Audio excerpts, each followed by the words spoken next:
اللہ تعالیٰ نے اس میں کھانے پینے میں جو حلال چیزیں ہیں نا، گوشت میں جو حلال، ان کا بھی ایک اصول ضابطہ بیان کیا. آج یورپ امریکہ لوگ جاتے ہیں غیر مسلم میں سب چھوڑ چھاڑ دیتے ہیں، جو آیا کھا لیا، بسم اللہ پڑھ کے کھا لو، سب حلال ہے. ایسا نہیں ہے بھائی، بہت بڑی ٹینشن ہے غیر مسلموں میں حلال حرام کی فکر. تب پاکستان پھر ہمیں نعمت لگتا ہے، وہاں دیکھنا پڑتا ہے ہر چیز پہ. تو اللہ نے فرمایا حرمت علیکم المیتہ، ہر طرح کا مردار، الف لام کا ترجمہ بنے گا ہر طرح کا مردار تم پر حرام. جو جانور اپنی موت مر جائے، یعنی جس کو ذبح نہ کیا جائے، وہ سب کیا ہیں؟ مردار.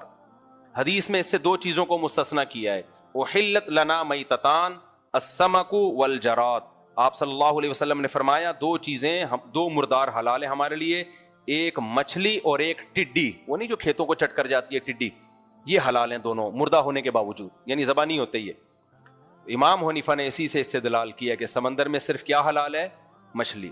ٹھیک ہے، اختلافی مسئلہ ہے، لیکن اس میں امام ابو حنیفہ کا موقف بہت مضبوط ہے. آج لوگ فوراً کہہ دیتے ہیں کہ کیکڑا حرام ہے، اس کی کیا دلیل ہے؟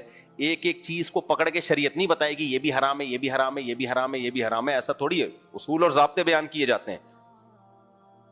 اور وہ جو قرآن مجید کی آیت ہے احل لکم صید البحر وطعامہ، کہ سمندر کا کھانا اور اس کا شکار تمہارے لیے حلال ہے، اس آیت کا سیاق و سباق دیکھیں آپ. وہ احرام کی پابندیوں کو بیان کیا جا رہا ہے کہ جب تم احرام کی حالت میں ہو تو خشکی کا شکار تمہارے لیے حرام ہے، سمندر کا شکار تمہارے لیے حلال ہے.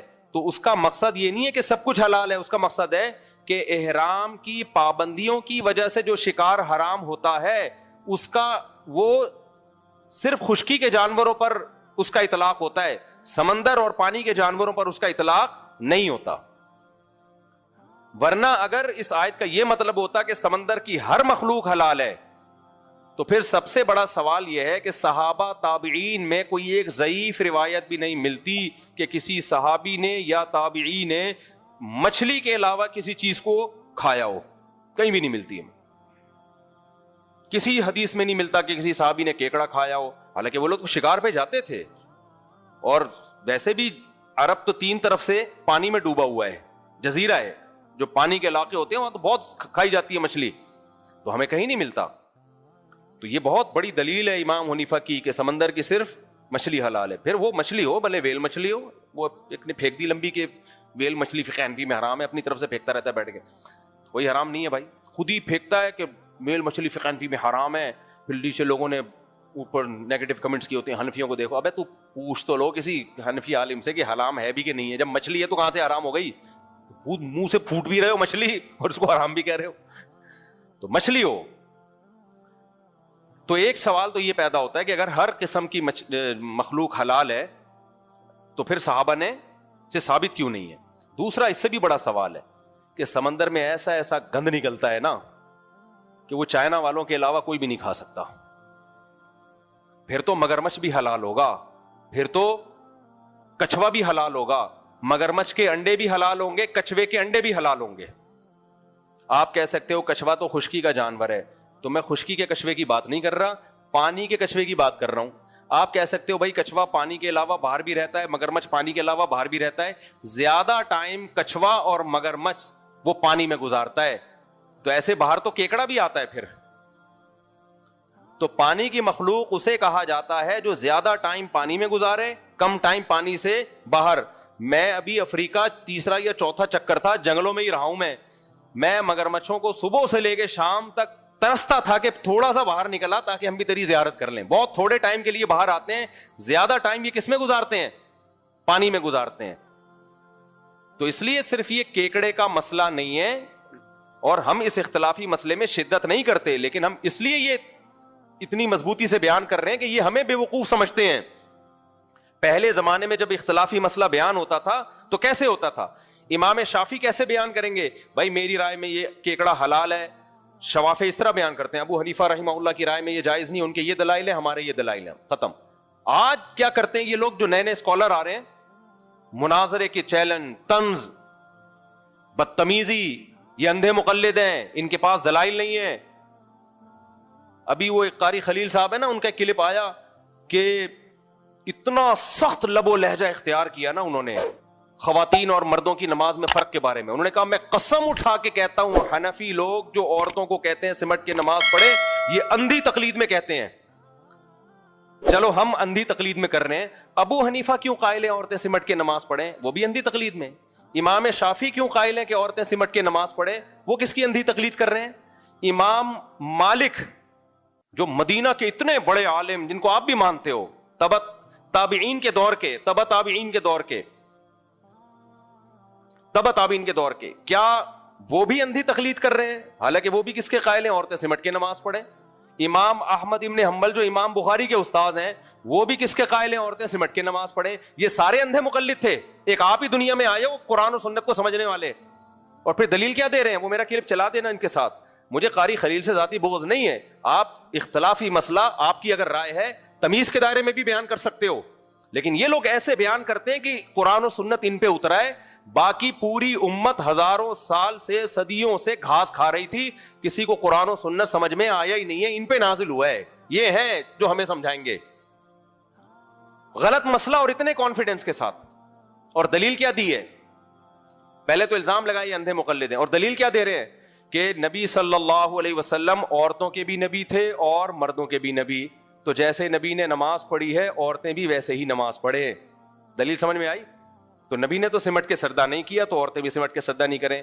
قاری خلیل صاحب میرا آپ سے سوال یہ ہے کہ پھر حج بھی عورتیں ایسے کریں جیسے نبی نے کیا ہے؟ نبی عورتوں کے بھی پیغمبر ہیں مردوں کے بھی ہیں, تو نبی نے تو زور سے لبیک کہا ہے. آپ کوئی صحیح حدیث دکھا دو جس میں عورت کو آہستہ لبیک کہنے کا حکم ہو, کوئی دکھا دو. آپ کہہ سکتے ہو عورت کی آواز کا پردہ ہے, اس پہ کوئی صحیح حدیث دکھا دو کہ عورت کی آواز کا پردہ ہے, ٹھیک ہے نا, ہم مان جائیں گے. آپ اس پہ بھی کوئی حدیث دکھا دو. دوسری بات یہ کہ نبی صلی اللہ علیہ وسلم صفا مروہ میں دوڑے ہیں, کوئی صحیح حدیث دکھاؤ جس میں نبی نے عورتوں کو صفا مروہ میں دوڑنے سے منع کیا ہو. ایک بھی حدیث نہیں ہے. حضرت عائشہ کے ایک قول ہے, وہ بھی ضعیف, اور وہ بھی تو حضرت عائشہ کا قول ہے نا, نبی کا حکم تھوڑی ہے, اور وہ بھی ضعیف سند ہے, حضرت عائشہ سے ثابت نہیں ہے, وہ صحیح سند سے نہیں ہے. آج اگر کوئی آپ ہی کے مسلک کا اٹھ کے مولوی فتویٰ دیتا ہے کہ عورتیں صفا مروہ میں دوڑیں گی, اور اس لیے بھی دوڑیں گی کہ حضرت ہاجرہ کیا تھیں؟ عورت تھیں, وہ تو دوڑی تھیں, اور دلیل میں پھر احناف تو کھڑے ہو جائیں گے نا, شافی, حنفی, مالکی اور حنبلی, یہ سارے کھڑے ہو جائیں گے, بولیں گے نہیں بھائی یہ چاروں فقہ اس پر متفق ہیں کہ عورت چلے گی دوڑے گی نہیں. آپ کہو گے اصل میں یہ اندھی تقلید کر رہے ہیں, یہ نبی صلی اللہ علیہ وسلم کو صرف مردوں کا پیغمبر مانتے ہیں, عورتوں کا نہیں مانتے. تو کیا یہ آپ کی بات صحیح ہوگی؟ اگر صحیح ہوگی تو پھر آپ یہ فتویٰ دیں کہ عورتیں دوڑیں گی چلیں گی نہیں, اور ناصر البانی نے تو دے بھی دیا فتویٰ کہ دوڑیں گی چلیں گی نہیں.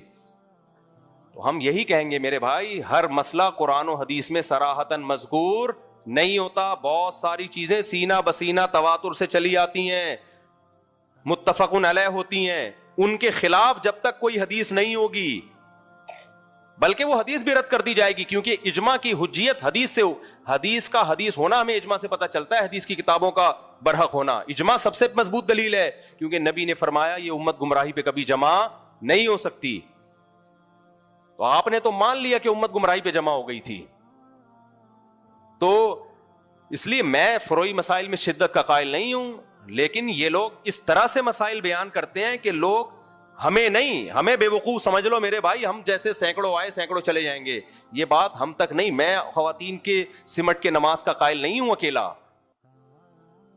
چاروں امام قائل ہیں جن کو پوری دنیا نے فالو کیا ہے. تو لوگ مجھے بے وقوف نہیں سمجھیں گے. لوگ کس کو بے وقوف سمجھیں گے؟ کہ امت گھاس کھا رہی تھی. امام بخاری کے استاذ امام احمد بھی غلط, امام شافعی اتنے بڑے حدیث کے عالم وہ بھی غلط, امام مالک کا تو اتنا بڑا مقام ہے, ان کے تو اتنے فضائل حدیث سے ان کی فضیلت ثابت ہے. بہت ساری کچھ حدیثیں ایسی ہیں جو لوگوں نے امام مالک پہ منطبق کی ہیں کہ اس سے مراد امام مالک ہیں. سب غلط بھائی, آپ اکیلے آئے ہو یار. تو اس لیے جو جب بھی خواتین اور مردوں کی نماز میں فرق کے بارے میں یہ دلیل پوچھا کریں نا کہ نبی سے دکھاؤ کہ عورتیں مردوں کی طرح یعنی سمٹ کے نماز پڑھیں گی, تو ان سے بولو آپ حدیث سے دکھا دو عورتیں چلیں گی دوڑیں گی نہیں. اسی وقت پروگرام کیا ہو جائے گا, بڑھ جائے گا. تو یہ رمضان ان باتوں کے لیے ہے نہیں, لیکن تکلیف ہوتی ہے کہ پہلے ہی لوگ مذہب کو فالو نہیں کر رہے اور آپ ہمارے اتنے بڑے بڑے اسکالر سے لوگوں کا اعتماد اٹھا دو تو پروگرام تو امت کا بڑھ گیا, صحیح نا, برباد ہو گیا پروگرام. تو جو امت جس طرف گئی ہے میرے بھائی اسی کو فالو کرو. تو یہ میں اس لیے یہ سمندر کی چیزیں حلال ہے حرام ہے یہ اختلافی مسئلہ ہے, میں اس میں شدت نہیں کرتا, لیکن میں شدت کیوں کر رہا ہوں اس بیس پہ کہ ہمارے مخالفین بہت شدت سے بیان کرتے ہیں, ایسے پیش کرتے ہیں جیسے امام حنیفہ کو تو قرآن و سنت کا پتہ ہی کوئی نہیں تھا. تو اب سمجھ میں آ گیا کہ اگر آپ سمندر کی میرے بھائی پانی کی ہر مخلوق کو حلال کہتے ہو نا, تو آپ کو کچھوے کو بھی اور مگرمچھ کو بھی حلال کہنا پڑے گا. تو کچھوے کے انڈے کھائیے آپ, اور مگرمچھ کے انڈے بھی جائز ہونے چاہیے. ہم تو تھائی لینڈ گئے تھے, وہاں لوگ مگرمچھ کھا رہے تھے, میں تو الٹی آ رہی تھی دیکھ کے. ہم کہہ رہے تھے اللہ تیرا کتنا شکر ہے تو نے ہمیں مسلمان بنایا, ان گندگیوں سے تو نے ہمیں بچا لیا. ہو سکتا ہے کوئی شاذ قول نکل آئے کسی بزرگ عالم کا کہ وہ کچھوے کے قائل تھے, ایسے شاذ قول تو ہر ایک کے نکل آتے ہیں. کوئی کچھوے کے جواز کا فتویٰ دیا ہو یا کسی سعودی سلفی عالم کا کوئی قول نکل آئے, ایسے تو شاذ قول نکلتے ہیں, پبلک اس کو مانتی نہیں ہے. کوئی بھی مسلمان مگرمچھ کی شکل دیکھ کے لگے گا کہ تو کھانے کی چیز نہیں ہے. سمجھتے ہو کہ نہیں سمجھتے؟ تو اس لیے امام صاحب نے جو احتیاط والا قول لیا ہے نا کہ صرف مچھلی. اب جھینگے میں اختلاف ہے کہ مچھلی ہے یا نہیں ہے, ہماری رائے یہ کہ مچھلی نہیں ہے, حضرت مفتی تقی عثمانی صاحب کی رائے یہ کہ مچھلی ہی کی ایک قسم ہے. وہ ایک اختلافی مسئلہ ہے, میں اس میں نہیں کئی دفعہ میں اس کو ایکسپلین کر چکا ہوں, تو وہ ایک الگ مسئلہ ہے. بہرحال ہاں یہ بات ضرور ہے, ہم بہت براڈ مائنڈیڈ ہیں, بہت براڈ مائنڈیڈ. براڈ مائنڈیڈ کا مطلب یہ کہ مجتہدین کا اگر کسی مسئلے میں اختلاف ہو جائے تو ہم اس میں شدت کے قائل نہیں ہیں, صرف اس بیس پہ کہ یار ٹھیک ہے ہمارے دلائل مضبوط ہیں, لیکن دوسری طرف امام شافعی جیسے ہیں تو ہم اس قول کو کالعدم نہیں قرار دیتے. اسی وجہ سے ہم نے کہا کہ کیونکہ عالم اسلام میں سب ابو حنیفہ کو فالو نہیں کرتے, بہت سے امام شافعی کو فالو کرتے ہیں, بہت سے امام احمد بن حنبل کو فالو کرتے ہیں. یہ ہے فرقواریت ختم کرنے کا طریقہ کہ ان کی رائے کا بھی احترام کیا جائے. تو اس رائے کا احترام ہے کہ احناف مچھلی کھانے کے مچھلی کے علاوہ کسی چیز کو جائز نہیں کہتے, لیکن باقی سمندر کی مخلوق کی تجارت کو حلال قرار دیتے ہیں, کیونکہ اس کے اسلام ہی میں اس کے جواز کا قول بھی بہت سارے فقہا نے کیا ہے. تو ان کو آپ کالعدم نہیں قرار دے سکتے, کالعدم نہیں قرار دے سکتے. تو یہ ظرف آپ کو احناف میں ہی ملے گا. باقی جو آج کل مارکیٹ میں چل رہا ہے تو بس میری رائے ہے اور وہی صحیح ہے اور اس سے ذرا بھی انحراف نہیں کرنا اور دائیں بائیں نہیں جانا, ایسا نہیں ہوتا. ایسا کرو گے تو چند بے وقوف خوش ہو جائیں گے آپ کی باتوں سے, آپ کے نعروں سے. کوئی پڑھا لکھا آدمی کبھی بھی ان چیزوں سے متاثر نہیں ہوگا. اب ہم جلدی سے بس 2-3 آیتیں میں اور پڑھ لیتا ہوں. تو اللہ نے اس میں ہمیں بتایا مردار حرام ہے, خون حرام ہے, خنزیر کا گوشت حرام ہے, جس جانور پہ اللہ کے علاوہ کسی کا نام لے لیا گیا ہو, کسی بزرگ کے نام پہ ذبح کر دیا گیا ہو وغیرہ وغیرہ, وہ بھی حرام ہے. اور گلا گھونٹ کے جس جانور کو مار دیا وہ بھی حرام ہے, اور پتھر سے جس جانور کو مارا وہ بھی کیا ہے, حرام. والمتردیۃ, 2 جانور آپس میں لڑے اور مر گئے وہ بھی حرام. والمتردیۃ کا مطلب اوپر سے گرا, بعض دفعہ بکریاں پہاڑ سے گر کے مر جاتی ہیں وہ بھی حرام. والنطیحۃ, سینگ سے ایک دوسرے کو جانور نے مار دیا وہ بھی حرام. حلال کیا بچا پھر؟ اس آیت کی میں کل انشاءاللہ تفسیر بیان کروں گا, یہ بہت اہم آیت ہے. اسی میں مسئلہ آئے گا گولی کا شکار حلال ہے یا نہیں ہے, یہ بھی ایک اختلافی مسئلہ ہے. تو یہ بھی ایک پوری میں کل مشینی ذبیحہ حلال ہے یا نہیں ہے, تو یہ پوری ڈیٹیل کل انشاءاللہ. اور پھر اللہ نے شکاری کتے کے بھی حلال ہونے کا تذکرہ کیا, کتے کے نہیں یعنی کتے کے شکار کے, ایسا نہ کتے کھانا شروع کر دیں. یسألونک ماذا قل احل لکم الطیبات وما علمتم من الجوارح, کہ جانور کو اگر سدھا لیا جائے, اس سے شکار کیا جائے تو وہ شکار بھی حلال ہے. یعنی کتا آپ نے بسم اللہ اللہ اکبر پڑھ کے جانور پہ بھیجا اور کتے نے اس جانور کو مار دیا تو اس کے دانت ہی چھری کے حکم میں ہوں گے, سمجھ رہے ہو, بشرطے کہ خود اس میں سے کچھ نہ کھایا ہو. کیونکہ اگر ایک بوٹی بھی خود کھا لی تو اس کا مطلب اس نے اپنے لیے مارا ہے, آپ کے لیے نہیں مارا, تو اب نہیں کھا سکتے آپ اس کو, کیونکہ کتوں کا بچا ہوا آپ کے لیے, آپ کتے نہیں ہو, آپ کیا ہو. یہ انسان کی شرافت ہے, اللہ نے انسان کو عزت دی ہے کہ تم جانوروں کا شکار نہیں کھا سکتے. جانور نے, میں نے مسائی قوم دیکھی وہاں افریقہ کے جنگلوں میں, ایک جنگلی قوم ہے نا جو, اس کا میں نے ولاگ بھی بنایا تھا, وہ نہیں جو ناچ رہے تھے, مجھے ڈر لگا تھا مجھے انہیں کباب بنا کے کھا جائیں, وہ میں واقعی ڈر گیا تھا. وہ تو پورا گھیر لیا ہمیں اور ڈانس شروع کر دیا انہوں نے, اور وہ اتنے خونخوار, گائے کا کھڑے کھڑے گائے کا گوشت کاٹ کے کھا جاتے ہیں, وہ گائے کا خون پیتے ہیں. تو میں تو ڈر گیا تھا, میں نے کہا لے بھائی تکے کباب آ رہے ہوں گے اور یہ ولاگ سب سے زیادہ ہٹ ہوگا, لیکن ہم دنیا میں رہیں گے نہیں. تو امیزون میں بھی اس طرح کی قومیں ہیں. میرا ابھی پاناما جانا ہوا نا, وہاں سے برازیل وغیرہ قریب ہے امیزون. مجھے ہے جنگلوں کا بڑا شوق ہے. میں نے وہاں لوگوں سے کہا مجھے امیزون کے جنگل جانا ہے جانا ہے جانا ہے جانا ہے. انہوں نے بولا مفتی صاحب, میں نے کہا وہ جو وحشی رہتے ہیں وہاں جانا ہے. انہوں نے کہا ایسے کئی واقعات ہوئے ہیں, لوگ گئے, بعد میں کباب کی خوشبو آ رہی تھی تو کاٹ کے کھا جاتے ہیں وہ. کل میں نے پھر نیٹ پہ سرچ کیا تو واقعی وہاں کو جیسی قومیں ہیں ان سے کوئی لڑ نہیں سکتا. تو خیر, تو وہ کیا کرتے ہیں, ان کا شکار کا طریقہ, شیر شکار کرتا ہے کسی ہرن وغیرہ کا, مارتا ہے تو وہ جا کے کھینچ کے لے آتے ہیں اس کو, شیر کے مارے ہوئے کو کھا جاتے ہیں. تو واقعی انسانی طبیعت کو بڑی گھن آتی ہے اس سے, چاہے تازہ گوشت ہی کیوں نہ ہو. تو یہ ساری جو غیر اخلاقی انسانیت کے لیے جو انسانیت کے نام پہ دھبا تھی نا, وہ تمام چیزوں کو اللہ نے اس آیت میں حرام کر دیا. تو یہ بھی اسلام کا ایک حسن ہے کہ جانور کو حلال کر کے کھانا ہے, اور اگر کتے کو تم نے سدھا دیا تو کتا تمہارے لیے اعلیٰ انسٹرومنٹ کے طور پہ کام کرے گا, اور انسٹرومنٹ مکمل اس کے ہاتھ میں ہوتا ہے جو اس اوزار کو استعمال کر رہا ہوتا ہے. تو کتے کو اتنا سدھا دیا کہ اس نے جا کے شکار کو مارا, قتل کر دیا, ایک بوٹی بھی نہیں کھائی, اٹھا کے تمہارے لیے لے آیا, وہاں چھوڑ دیا. اس کا مطلب یہ تمہارے لیے ہوا ہے, تو پھر تم کھا سکتے ہو. اور اگر اس نے کھا لیا تو بس بولو اب تم ہی کھاؤ گے آپ اس کو, اب یہ ہمارے کھانے کا نہیں. وہی شیشے والی مثال آتی ہے, بوری میں شیشے رکھے ہوئے تھے, ایک آدمی کی عادت تھی ٹھوکر مار کے پوچھتا تھا اس میں کیا ہے. تو سیٹھ نے ٹھوکر مارا, اس بیچنے والے سے, شیشے کے برتن جو بیچ رہا تھا, ٹھوکر مار کے پوچھا اس میں کیا ہے. اس نے کہا ہے نہیں, تھا اب نہیں ہے. تو کتے نے اگر خود کھا لیا نا تو آپ بولو اب یہ میرا نہیں ہے, یہ میرا تھا کسی زمانے میں. وہی لطیفہ یہاں پہ صادق آتا ہے کہ وہ جو جنگل میں جب افریقہ کے جنگل میں تھا نا, تو ہمیں سب کو باری باری واش روم جانا تھا. اب ڈر واقعی لگ رہا تھا کہ کوئی شیر ویر نہ بڑھ. شیر کا کلر نا یہ مٹی کا ہوتا ہے. یہ شیر ایسی چیز ہے کم وقت, بعد وقت قریب جاؤ تو آدمی کو نظر آتا ہے بیٹھا ہوا ہے. ان کے کلر بالکل وہی ہوتے ہیں. تو اچھا, ہم تو, میں گاڑی میں اس طرح بیٹھا ہوں, یہاں سے شیر گیا, ببر شیر, اور ہمیں جو گارڈ تھا نا, جو یعنی گائیڈنس کے لیے آیا ہوا تھا, وہ حکومتی کا آدمی ہوتا ہے, وہ بار بار ہمیں کہہ رہا تھا چپ کر کے بیٹھ جاؤ. غصہ آ رہا تھا کہ بولو نہیں اور کھڑے نہیں ہو گاڑی میں, چپ کر کے تمیز سے بیٹھے رہو. اب میرے ساتھ فیملی تھی, بچے چی چی کر رہے تھے. بچوں کو بڑا مشکل ہوتا ہے چپ کرانا. بڑا, آپ نے دیکھا وہ ولاگ, بڑا خاندانی منظر تھا یار. ایسے شیر گیا ہے, ایک ہفتے سے بھوکا. مجھے پھر پتا چلا انسان کو اللہ نے بڑی عزت دی ہے. جانوروں کے لیے جنگل میں کھانا پینا آسان نہیں ہے. اور 7 بیویاں تھیں اس کی. تم لوگ کے سامنے پھر وہی باتیں آ جاتی ہیں, پھر تم لوگ شرمندہ ہوتے ہو, بہت معذرت چاہتا ہوں میں. 7 شیرنیاں اور اکیلا ببر شیر. ہم تو 5-6 دن جنگل میں ٹھہرے نا, تو شیر ہی کی ایکٹیویٹیز دیکھ رہے تھے کہ کچھ کھائے تو صحیح. ہر شکار میں سو رہا تھا اس سے. تو کیا ہوا ہے, مغرب کی نماز کے بعد پھر وہ ہمیں جو گارڈ ہے نا, جو گائیڈنس کے لیے تھا, وہ ہمیں لے گیا گاڑی میں نا, کہ ان کے پاس وہ ہوتا ہے نا وائرلیس, تو اس سے ان کو اطلاعات مل رہی ہوتی ہے کہ وہاں ابھی شیر کچھ لگ رہا ہے, کچھ اس کو نظر آیا ہے. تو 2-4 بھینسے آئے ہوئے تھے, تو شیر, ہم پہنچ گئے وہاں نا, بھینسے ہمیں نظر آ رہے ہیں, ادھر شیر شیرنیوں کے ساتھ بیٹھا ہوا ہے. اور یہ مہم ایسی تھی کہ ہمیشہ شیرنی آگے آگے ہوتی ہے, شیر بیٹھا ہوا ہوتا ہے. ہم کئی دنوں سے یہی منظر دیکھ رہے تھے.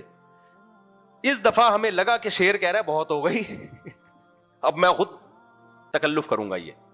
تو اس دفعہ شیر خود اٹھائے.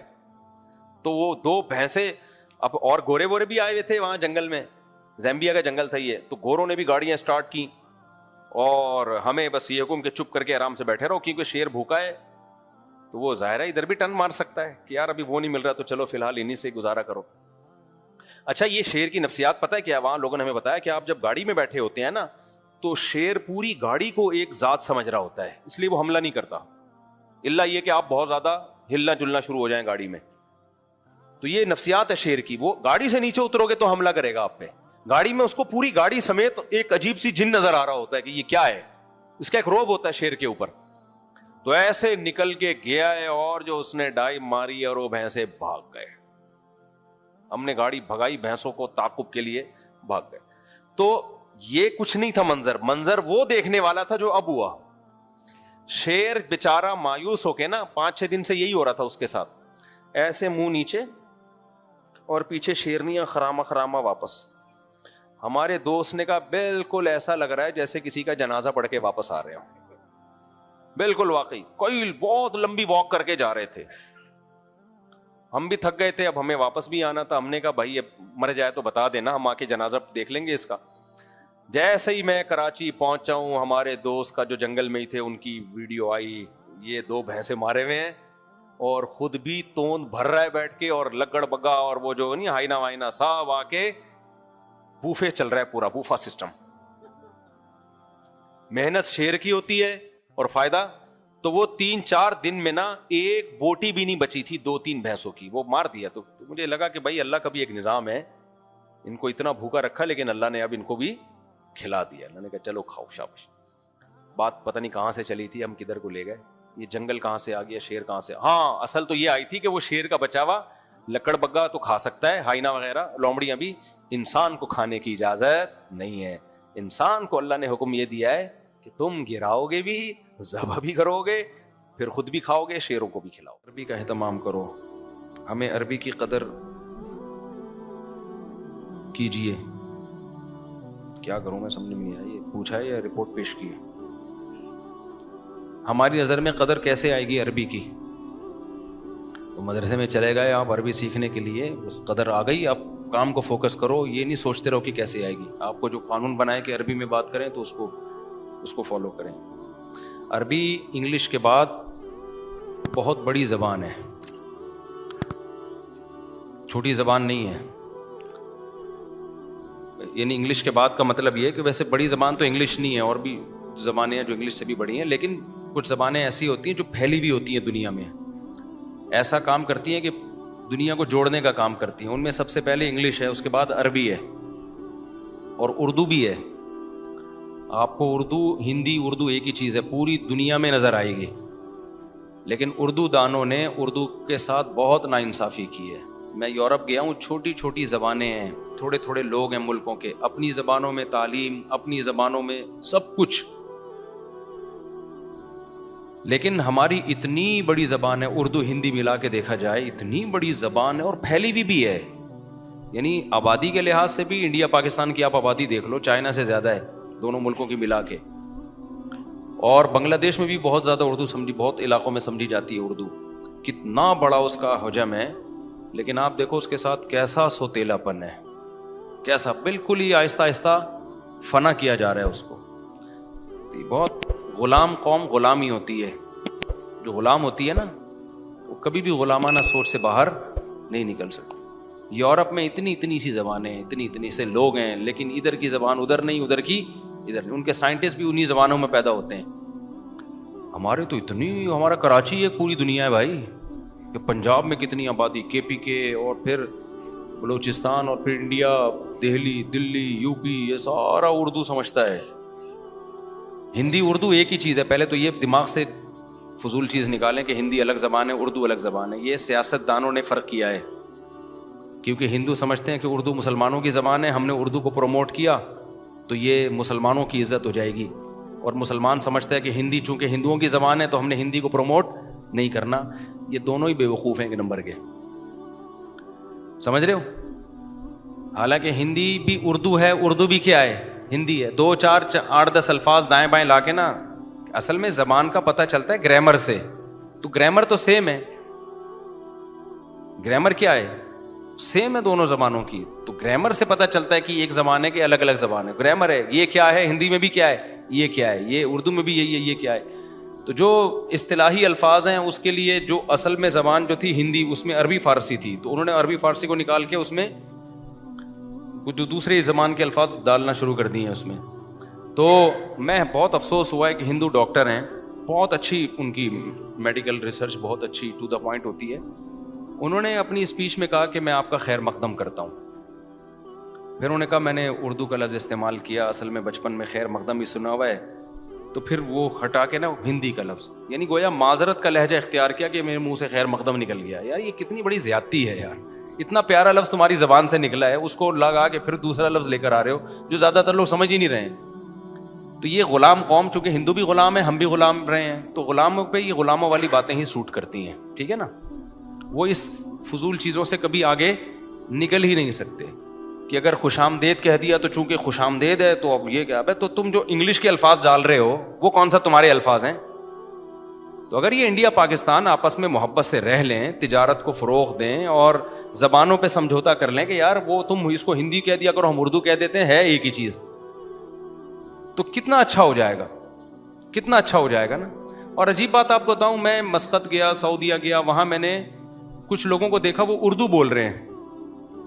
میں نے کہا آپ نے اردو کہاں سے سیکھی؟ کہہ رہے ہیں ہندی فلموں سے سیکھی ہے. انڈیا کی فلموں دیکھتے تھے تو اردو سیکھ گئی.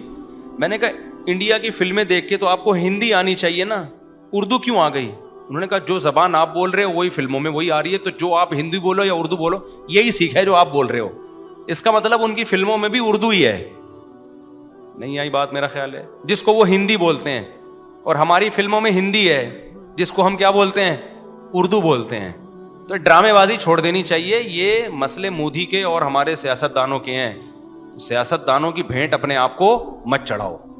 آپ کبھی انڈیا پاکستان کی دشمنی کی باتیں نہ کیا کرو، اس سے دونوں کا بیڑا غرق ہو رہا ہے. ایک نے نیچے کمنٹس کیے ہوئے تھے، میں نے بھی کہیں بیان کیا ہوا تھا کہ انڈیا پاکستان کو لڑائی چھوڑ کے نا، لڑائی معاف کرو، اللہ کا گھر صاف کرو. یہ کام کرنا چاہیے. دونوں ملک، دونوں کو دوستی سے دونوں کا فائدہ ہے. اتنی ترقی کر جائیں گے نا دونوں، اگر دونوں میں صلح ہو جائے. کہ آپ کی سوچ ہے، بین الاقوامی طاقتیں نہیں صلح ہونے دیتی. پیچھے انڈیا کے اسرائیل کھڑا ہے، وہ کبھی بھی نہیں پاکستان سے دوستی لگانے دے گا. پھر یہاں کی اپنی سیاستیں چل رہی ہوتی ہیں. لیکن اگر دونوں ملک دوستی کا ہاتھ بڑھا لیں، تجارت کو فروغ دیں، بولیں بھائی تمہاری زبان ہندی ہے تو وہ بھی اردو ہی ہے. انڈیا میں اس کو ہندی کہا جاتا ہے اور یہاں کیا کہا جاتا ہے؟ اردو کہا جاتا ہے. تو ایک ہی چیز ہے یار، سمجھوتا کر لو. تم اردو کہہ دو، ہندی کہہ دو، لیکن دونوں مل کے زبان کو فروغ دیں گے تو ہماری بڑا فائدہ ہوگا ہمیں اس سے. تو اگر یہ سمجھوتا کر لیں کتنا اچھا ہو جائے گا نا. کہ نہیں ہے مودی صاحب کو ووٹ چاہیے تو جب تک مسلمانوں کے خلاف تقریریں نہیں ہوں گی مودی کو ووٹ نہیں ملے. تو کیونکہ پتہ ہے قوم بے وقوف ہے، لڑوانے والی باتوں پہ ووٹ دے گی، وہ محبت کی باتوں پہ قوم ووٹ دیتی نہیں ہے. حالانکہ نقصان ہندوؤں کا بھی ہو رہا ہے. تجارت نہ ہونے سے دونوں کا بیڑا غرق ہو رہا ہے. ڈیفنس پہ کتنا خرچ ہو رہا ہے دونوں ملکوں کا. ہر دوسرے دن نئے نئے میزائل بنا کے ایک دوسرے پہ دھمکیاں دے رہے ہوتے ہیں. تو دونوں کا بیڑا غرق ہو رہا ہے اس میں. اکانومی دونوں کی تباہ ہو رہی ہے. اب کہیں میں نے یہ بیان کیا، نیچے کسی نے کمنٹس کیے، کسی ہندو نے، کہ پھر تمہیں الگ ملک بنانے کی دو قومی نظریے کی ضرورت کیا تھی؟ وہی شرارت والی بات نا بھائی. دو قومی نظریے کا مطلب یہ تھا کہ ہم چونکہ مسلمان ہیں ہمیں ایک اسٹیٹ اسلامی چاہیے. تو جس کو اسلامک اسٹیٹ چاہیے وہ ادھر آ جائے، جس کو اسلامک اسٹیٹ نہیں چاہیے، سیکولر اسٹیٹ چاہیے، وہ وہاں رہے. تو یہ ہو نہیں سکتا کہ ایک اسلامک اسٹیٹ ہو، ایک سیکولر اسٹیٹ ہو، دونوں ملکوں کے تعلقات اچھے ہو جائیں. کیا خیال ہے؟ یہاں اسلام نافذ ہو، وہاں سیکولرزم ہو، تو اس میں کیا جا رہا ہے؟ اس کا آپس کی لڑائی سے کیا تعلق ہے؟ وہ الگ بات ہے کہ پاکستان ایک اسلامک اسٹیٹ بنا نہیں بنا، وہ ایک الگ بحث ہے. لیکن اسلامک اسٹیٹ اور سیکولر اسٹیٹ آپس میں بہت سارے، تجارت میں تو دونوں کے مشترکہ مفاد ہیں نا. ابے آپ کی دکان پہ کوئی ہندو آتا ہے چیز خریدنے کے لیے تو آپ تو بیچو گے یار اس کو، اور ہندو کی دکان پہ مسلمان آتا ہے وہ بیچے گا، بولے گا بھائی تجارت تو سب سے کرنی ہے. تو بہت ساری چیزیں دونوں میں کامن ہیں، تو اس کامن چیزوں پہ اکٹھے ہونا چاہیے. لیکن ایسا ہوتا نہیں اور بہت ہی مشکل ہے. سیاستدان کبھی بھی، وہ ان کو پتا ہے منجن جو بکے گا نا، ووٹ کا منجن، وہ لڑوا کے بکتا ہے، وہ دوستیاں کرا کے نہیں بکتا. تو لڑوانے سے بکے گا تو وہ اس لیے ایسے ہی چلنے دو. لیکن یہ زبان ہے کہ اس کی حفاظت کرو بھائی. اردو کی، انگلش ضرور سیکھو، بین الاقوامی زبان ہے. عربی تو اور ہمارے مذہب کا حصہ ہے، وہ تو لازمی سیکھنی چاہیے ہمیں.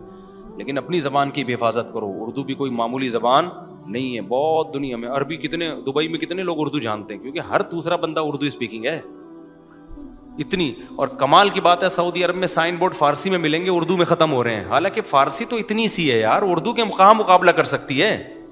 ہمارے حکمرانوں نے اردو کو پروموٹ کرنے کی اتنی سی بھی کوشش نہیں کی ہے کہ سعودی گورنمنٹ سے کہہ دیتے آپ نے جگہ جگہ یہاں سائن بورڈ انگلش میں لگائے، فارسی میں ہے، تو یار اردو کو بھی تو کرو. اردو میں پرانے ہیں، اب نئے نہیں آ رہے زیادہ.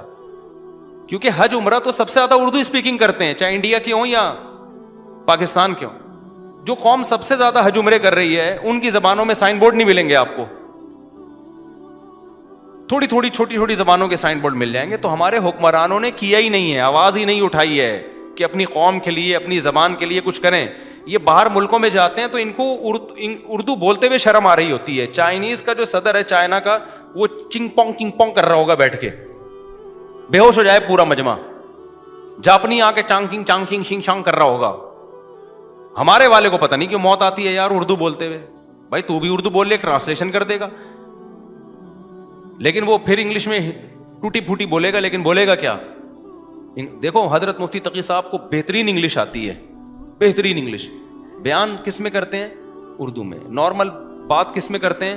اردو میں. ہمارے ایک دوست تھے, میں نے ان سے کہا یار میں نے گھر میں مرغی پکی, آ جاؤ. انہوں نے کہا یار مرغی نہیں, مجھ سے اب چکن بولا کرو. میں نے کہا جو نئی انگلش سیکھتا ہے نا وہ اسی طرح کر رہا ہوتا ہے. نئی انگلش آئی ہے تو وہ اسی طرح کی باتیں کر رہا ہوتا ہے. ہم نے کہا ہم تو دیسی لوگ ہیں بھائی, مرغی کھاتے ہیں, چکن آپ کھا لینا, ٹھیک ہے نا. حالانکہ مجھے بھی پتا ہے چکن, تو اس میں کوئی حرج نہیں ہے مرغی کو چکن کہہ دیا یا مرغی کہہ دی. لیکن اگر کوئی مرغی کسی کے منہ سے نکل گیا ہے تو اس کو کہنا ہے کہ چکن بولو مرغی نہ بولو, یہ غلامانہ سوچ کی کیا ہے. میں نہیں کہہ رہا جو چکن کہہ رہے ہیں غلط کہہ رہے ہیں. بعض لوگوں کی زبان پہ چکن آسان لگتا ہے, ان کو مرغی کھانا مشکل لگتا ہے, چکن کھانا آسان لگتا ہے, تو چکن بول دو. لیکن اگر کوئی مرغی بول رہا ہے تو یار اس کا یہ کہنا کہ یار یہ برا لفظ ہے. تو یہ میں نے کہا آپ کو نہیں سیکھتا ہے نا تو انسان پھر ایسا ہی کر رہا ہوتا ہے, ٹھیک ہے. تو غلامانہ سوچ ہے اتنی زیادہ ہے, تو یہ کیا قوم ترقی کرے گی جس سے اتنی بڑی زبان سے حفاظت نہیں ہو پا رہی, اس کی محبت نہیں ہو پا رہی, اس کی حفاظت کی فکر نہیں ہو پا رہی ہے. تو آدھی زندگی انگلش سیکھنے میں لگ جاتی ہیں, اس کے بعد پڑھے گا کیا.